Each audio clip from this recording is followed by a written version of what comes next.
Metaphors play a very important role in religious language because metaphors are used for a variety of reasons. Sometimes we know what they're expressing. We could articulate it literally.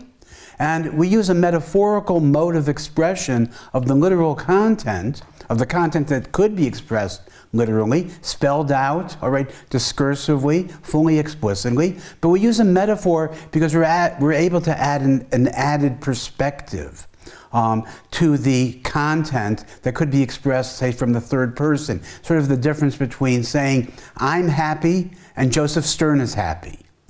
They have the same content. When I utter I'm happy, I'm referring to Josef Stern.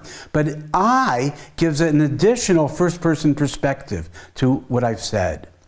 In the case of religious metaphors, in some cases we know what we're saying. Okay? So we could, in principle, express it literally.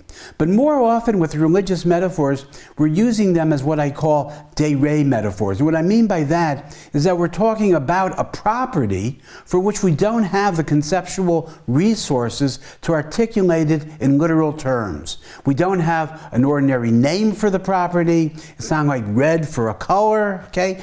The only way in which we can try to refer to the property or express it is by making use of other beliefs and presuppositions that we have, making use of the context in which I'm making the utterance. So I assume that people share certain beliefs with me, and I use the metaphor as it were to gesture, to point at a certain concept.